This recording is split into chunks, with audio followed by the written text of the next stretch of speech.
Boa noite. Eu adoro biografias. Eu poderia ouvir a biografia de cada um aqui. Poderia ficar horas me deliciando com os detalhes da saga de cada um. Eu acredito que na biografia de nós há momentos que são chave, que são transformadores. Então, eu vou começar com a minha biografia. Eu cresci no Rio Grande do Sul e eu era um menino muito diferente dos demais. Era um pouco mais sensível e eu não tinha tanta facilidade com as brigas e disputas que tinham naquela época. E num determinado momento da minha infância passou a ser muito difícil ir para a escola. Passou a ser realmente uma tortura, uma grande dor. E cada dia que eu ia para a aula, eu sofria algumas formas de agressão física ou verbal. Me sentia excluído e eu não levava isso numa boa, porque eu queria fazer parte daquele grupo. Então, eu comecei nessa época a acumular muita dor e muito sofrimento. E com o passar do tempo, eu fui aprendendo a me relacionar com essa situação. E lá pela pré-adolescência, eu descobri que eu poderia esconder essa dor, deixar ela num lugar bem escondido e começar a aparentar algo, porque eu queria muito ser amado, queria muito ser integrado nos grupos. Então eu comecei a agir de uma forma não tão autêntica, mas pelo menos eu tinha um certo resultado de aceitação ou de integração nos grupos. Só que isso começou a gerar uma sensação muito ruim de não estar sendo eu mesmo. E que até hoje é um desafio para mim em muitos momentos. Porque ainda é muito importante ser aceito pelos outros e o que os outros pensam de mim. Quando eu tinha 20 anos, eu conheci algo que mudou o rumo da minha vida. Eu conheci o teatro, como os amigos já falaram.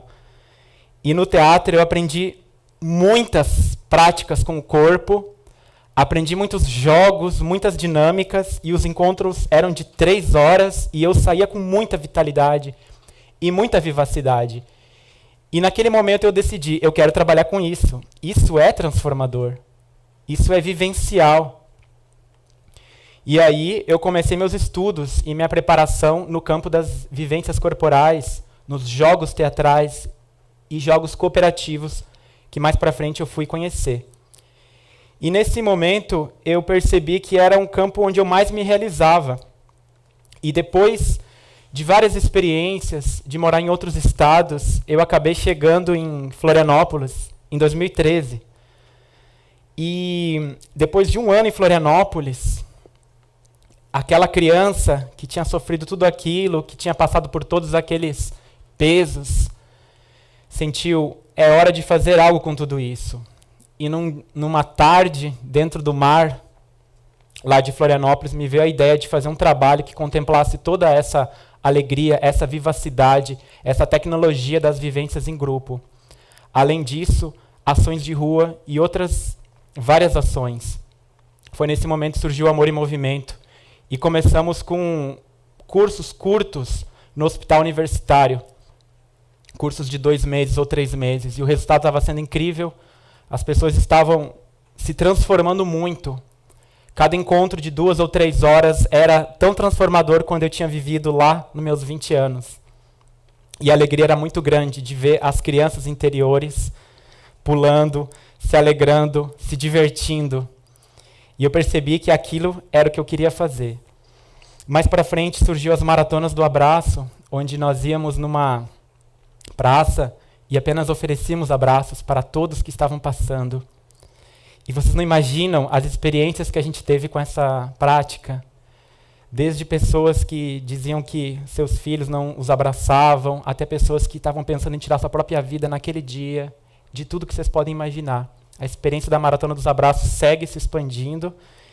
E no final do mês vamos ter Maratona do Abraço em Macapá, no Amapá, que me deixa muito feliz. E em 2015, depois de ter vivido uma experiência muito forte de perdão com meu pai, onde eu tive que superar uma mágoa muito difícil e ter estudado muito o tema, a vontade que eu tive foi de oferecer isso a outras pessoas. E aí nasceu o workshop Perdoar-te, que ocorre num final de semana. E já realizamos ele em várias cidades, como Brasília, São Paulo, aqui em Santa Catarina, no Rio de Janeiro, em outras cidades. E o Perdoar-te, a gente não pode dizer que ele garante que a pessoa viva o perdão, mas com certeza um final de semana inteiro dedicado ao assunto faz mexer muitas coisas e refletir muitas coisas a respeito. E em 2017, ano passado, eu conheci o trabalho do Sagrado Masculino, quando, pela primeira vez, eu comecei a abrir mais as minhas vulnerabilidades, e é como eu estou me sentindo agora aqui, para vocês, falando sobre a minha vida e a minha história. Isso começou a ser muito curativo, e eu estou no meio desse processo. Então, o que eu estou compartilhando aqui é um processo de cura que não está encerrado, está acontecendo, e essa fala aqui hoje é parte desse processo. Então, o tema do perdão é o que eu vou falar hoje. É um tema muito mal compreendido, muito se fala a respeito, muito já foi falado pelas religiões, sob o ponto de vista teológico, mas eu não encontrava as respostas na ciência, na psicologia. Foi aí que eu conheci o trabalho do Dr. Fred Luskin, da Universidade de Stanford, que já há muitos anos trabalha com o programa de perdão da Universidade de Stanford. E o trabalho dele é impactante. E é sobre esse ponto de vista que nós vamos falar hoje. Então eu queria que cada um aqui pensasse agora na sua biografia, se tem alguma pessoa que você está magoado, alguma situação que está travando a sua vida. Tome aí 3 segundos para pensar. Um fato ou uma situação que você ainda não soltou, não se liberou. E isso é uma das coisas que me fascina nas biografias. Porque esse fato, essa situação, não é apenas algo que deve ser extirpado. Eu tenho a maior convicção que dentre essas coisas que te travam, que são difíceis, ou essa pessoa que é difícil perdoar, tem um tesouro ali dentro. Que a vida não te entregou essa situação por acaso. E que há uma pérola ali dentro. Basta que o tempo a mostre. Então, o que é essa mágoa que a gente guarda? Muitos já falaram em mágoa como má água, ou mau sentimento. A mágoa ela tem alguns efeitos, como o ressentimento para a saúde, que os estudos científicos comprovam, como aumento da pressão sanguínea, aumento dos níveis de cortisol no sangue, aumento das chances de desenvolver doenças cardíacas, aumento das chances de desenvolver depressão e insônia. Isso já está comprovado cientificamente, que a mágoa e o ressentimento fazem mal para a saúde. Mas por que a gente guarda essa mágoa? Era essa a minha pergunta. O que vocês acham? Por que a gente guarda mágoa e ressentimento dessas situações? Investigando a situação, eu chego à conclusão que a mágoa e o ressentimento é uma espécie de resposta que a gente dá para aquilo, de acordo com a maturidade que a gente tem naquele momento. É uma espécie de vingança. É uma espécie de revidar. Ela nasce muito da nossa cultura bélica, da nossa cultura de rivalidade e de muito conflito, que a maioria de nós cresceu de uma forma ou de outra exposto a essa cultura. Então, a mágoa nos coloca sempre num nível de estresse. E todos os efeitos para a saúde derivados disso nós enfrentamos. E esse organismo não foi feito para ficar sempre no topo. Esse organismo foi feito para ter momentos. O estresse não é uma coisa ruim. Se tem um bebê numa casa em chamas, você precisa de muita adrenalina e de muita impulso muscular para ir lá por 7, 10 minutos e salvar aquele bebê daquela casa em chamas. Mas ficar o tempo todo no pico do estresse é algo extremamente destrutivo para nosso psiquismo, para nosso corpo. E aí vem a necessidade do perdão. E o que é o perdão? O perdão é liberar essa má água. O perdão é como atravessar uma ponte do seu eu magoado, ressentido, para o seu eu em paz. Perdoar é estar em paz quando as coisas não acontecem como você quer. Perdoar é um ato de coragem, dado que a gente vive num mundo muito baseado na guerra, no conflito, no ódio. É muito fácil se vingar. É muito fácil ficar magoado. Agora, para perdoar, precisa de muita coragem. Se a gente perguntasse para 1000 pessoas aí com uma prancheta na rua o que é o perdão, a gente ouviria de tudo. Que perdoar é concordar, é aceitar o que o outro fez. Perdoar é ser bobo, ser ingênuo. Perdoar é ir lá e dizer, eu te perdoo. Enfim, que perdoar é... A gente ouve de tudo. Perdoar é esquecer, é ter uma amnésia. Isso foi me mostrando que o tema era muito mal compreendido e me deu mais vontade de trabalhar com este tema. Então eu vou contar para vocês uma história do Mahatma Gandhi, aquele ser que viveu lá na Índia. Certa feita, perguntaram para ele, quando uma pessoa cometeu um ato muito insólito para o Mahatma Gandhi, uma atrocidade para ele, perguntaram para ele, Gandhi, você vai perdoar esta pessoa? Gandhi respondeu, não. E a pessoa, como? Como que você não vai perdoar ela? Não vou perdoar, porque eu não me ofendi. Se ofender é a nossa responsabilidade. Ninguém ofende ninguém. É a gente que se sente ofendido. Ninguém magoa ninguém. É a gente que se magoa. Se fazer responsável pelo que você sente é o primeiro passo na liberação de muitas coisas na nossa vida. Não é o que aconteceu que está te magoando, está te incomodando. É a história, é a narrativa, é a forma como você vê o que aconteceu que está te magoando. Não exatamente o que aconteceu. É a forma como você vê o que aconteceu. Percebem a diferença? E por estarmos tão viciados nessa forma de ver o que aconteceu, que estamos ainda travados em muitas coisas. E será que perdoar é esquecer? O que vocês acham? Perdoar não é esquecer. Inclusive, não é bom esquecer. Porque é na lembrança que crescemos, que amadurecemos e que vamos construindo a nossa compreensão de vida, a nossa trajetória. Perdoar é lembrar diferentemente daquilo que aconteceu. É um novo olhar sobre o que aconteceu. A gente poderia dizer que é ressignificar. E nisso o tempo é um grande aliado. Porque o tempo vai suavizando e vai te mostrando outras variáveis. E depois de um certo tempo, que para cada um é diferente, você pode até ser grato pelo que aconteceu. E será que perdoar é concordar? O que você acha? Perdoar é concordar? Perdoar não é concordar. Imaginemos uma mãe que teve o filho assassinado. É muito compreensível que ela fique meses e meses revoltada, com ódio, e com tudo aquilo que a gente falou, níveis de cortisol, insônia, depressão, aumento da chance de problema cardíaco, aumento da pressão sanguínea, e ela pode ficar 1 ano, 2 anos, 3 anos por causa do filho que foi assassinado. Mas e se em algum momento ela decide e fala, eu não vou destruir a minha vida, eu vou soltar essa situação. E ela perdoa. Quer dizer que ela concorda com o assassinato? Então percebam que perdoar não tem a ver com concordar. Inclusive, ela pode tomar todos os procedimentos legais necessários e todos os afastamentos necessários. Não tem a ver com isso. Porque o perdão acontece dentro da gente.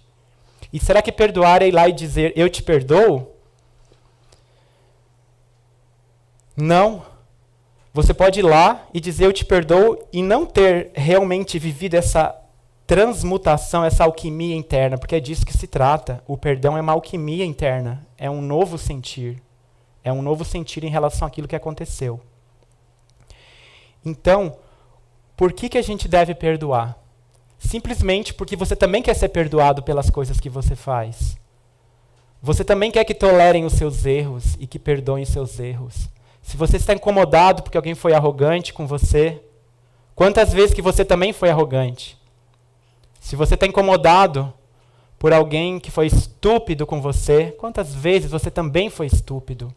Essa postura de nos acharmos tão magnânimos e o outro um monstro é uma grande ilusão. Erramos tanto quanto ele. Todos nós estamos sujeitos a erros. E como saber que a gente precisa passar por um processo de perdão? Pense nessa situação que você tinha pensado, nessa pessoa que você ainda não soltou. Emerge em você algum sentimento de peso, de dor, de sofrimento? Quando você pensa nessa pessoa, nesse fato, nessa situação? Se emerge, sim, você deveria passar por um processo de perdão. Se não emerge nada, é porque aquilo é apenas uma informação. Aquilo não faz emergir nenhum sentimento pesado, aquilo se tornou apenas um dado na sua memória. Então, o perdão é uma das coisas mais incríveis, é uma das expressões do amor mais elevadas e desafiadoras que existem.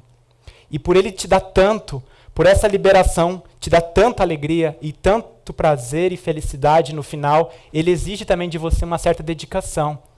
E existem alguns trabalhos, em algumas fases desse trabalho, que você pode fazer se você está decidido. E a primeira coisa é exatamente isso, decidir. Enquanto você não decide que quer se liberar desse nó na sua vida, o processo não tem início. E às vezes essa decisão se dá por cansaço, porque eu já estou por aqui desse processo, eu já não aguento mais. Ou então porque eu já tive que ir no médico. Ou então porque eu já tive alguns diagnósticos de doenças graves. E no fundo eu sei qual é a origem disso. O segundo passo é ter algum trabalho de contato com você mesmo. Conseguir ficar em silêncio com você mesmo, nem que seja 2 minutos. Conseguir respirar e se sentir. O que a gente chama de meditação, ou a interiorização, a calma. Quando a gente começa a acalmar, todo o nosso sistema nervoso se reorganiza. E hoje é preciso, às vezes, ser guerreiro para conseguir se acalmar. É preciso realmente ter uma decisão. O terceiro passo é identificar claramente o que você quer perdoar. Coloque no papel a situação. Eu estou magoado porque aquela pessoa fez isso, isso e aquilo. E cuidado com as suposições. Tente ser muito objetivo quando você for escrever o que você quer perdoar. O quarto passo, e na minha opinião mais importante, é a visão de conjunto. Compreender o grau de maturidade de todos que estavam envolvidos na situação, inclusive o seu. Porque provavelmente você não tinha o mesmo grau de maturidade que você tinha em outra época. Então compreenda o seu grau de maturidade naquela época e de todas as pessoas envolvidas. Para isso eu recomendo que você faça a biografia dessa pessoa. Novamente a biografia, a história de vida. Pode parecer estranho, mas se você está magoado com seu pai, tome alguns minutos e escreva a biografia dele, pegue papel e caneta e escreva a história de vida dele. Pergunte, faça um trabalho investigativo. Se for uma pessoa que não está mais aqui entre nós, pode ser um pouco mais difícil. Ou alguma pessoa que você não conhece muito, mas procure fazer o que você puder, essa visão de conjunto. E aí você vai se perceber. Se fosse você, tendo sido filho dessas 2 pessoas que ela foi filha, vivido nas escolas que ela passou, nas cidades que ela viveu, tendo as influências que ela viveu, com a maturidade que ela teve, como você teria agido? Será que você teria feito diferente? Não é como seria você no lugar dela, sendo você com seus recursos, com a sua maturidade. Não é isso. É sendo ela, com a maturidade dela. Esse é o exercício que começa a gerar dentro de nós uma grande transformação. E saibam, as pessoas são resultado de tudo que elas viveram. Elas são simplesmente resultado de tudo que elas viveram até hoje. E elas estão fazendo o que elas podem com a maturidade que elas têm. O quinto passo é deixar fora de nós. Saber que não tomar aquilo pessoalmente. Saber que o que a pessoa está fazendo tem a ver com ela mesma. Isso é muito importante, me ajudou muito no meu processo com meu pai. Saber que o que é dele, o que é daquela pessoa é dela. É processo dela de aprendizagem. O sexto passo, você já deve ter ouvido falar no Ho Oponopono. Você pode criar frases, mesmo que possa parecer falso, mas você pode dizer, eu te libero, ou eu te amo, ou eu te perdoo. E essas frases podem ser repetidas muitas vezes internamente. É o seu trabalho de liberação daquilo. E a sétima e último trabalho que a gente recomenda é fazer uma lista de consequências positivas daquele fato. Por mais estranho que possa parecer. No meu caso, depois de tudo que eu vivi na minha infância, isso me fez me voltar muito para o estudo do universo interno das pessoas, para o estudo da psicologia, das energias, da espiritualidade. Eu ia lá buscar soluções porque eu estava passando. Então eu acredito que se você viver esse amor tão desafiador, que é o perdão, Porque é muito fácil amar uma pessoa querida, simpática, legal. Agora, amar uma pessoa que te machucou, é aí que surge um grande desafio e um caminho que você abre dentro de você que não tem precedentes. E o campo psíquico do planeta vai ser influenciado pelo processo que você vai realizar. Digamos que durante a sua vida você consiga completar e consumar 5 processos de perdão com 5 pessoas próximas, ou que você teve situações a serem perdoadas. Você estará contribuindo enormemente para que esse planeta tão necessitado desse grau de amor, desse grau de compaixão, possa respirar um momento mais de esperança e um momento de renovação entre essa humanidade. E quando vocês conseguirem fazer esse processo e olharem para trás aquele sentimento que era tão pesado, tão duro, e você conseguir respirar e sentir aliviado, eu garanto para vocês que é uma das sensações mais maravilhosas que existem. Obrigado.